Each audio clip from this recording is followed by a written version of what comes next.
بر دوستای خیلی کور خوشگل ما. چطور؟ شما چطور؟ من هیرو کیون هستم و خیلی خوشحالم اینجا هستیم با من و من دلم میخواد که شما تا آخر ویدیو تماشا کنید. هدفمونم کشتن داغونه و یه چیزی، من دارم هاردکور بازی میکنم، خیلی سخته و هوام که شب چه غلطی کنیم. بعد الان باید یه دیگه کیف، یعنی یه دونه قاب وجود دهن شما سرویس. دمتون گرم برای فالوورا. دم فالوورا گرم.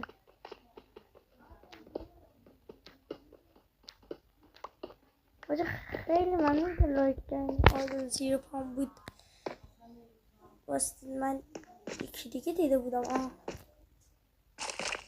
اینو هوش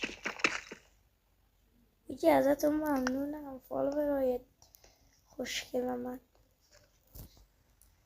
خب اول باید بریم بالا. شما پیدا کردیم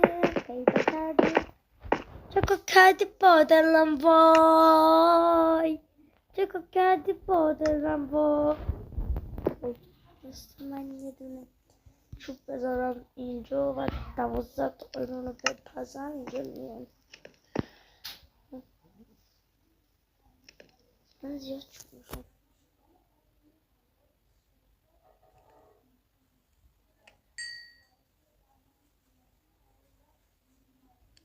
واه 11 تا چطوری باخته باشه.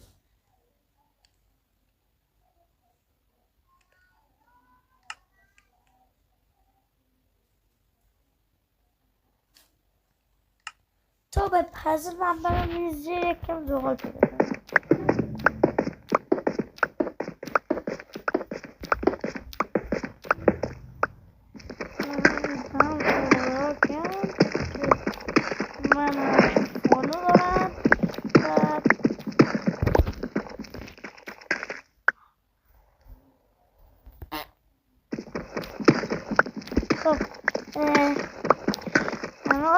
ما داریم یه روز زغال پیدا کنیم که بتونیم روشن کنیم همه جا رو. به گل سلام گل بچه امیرعلی یک نوبه. من یه دو ماینکرافت پلیرم. چی میگی؟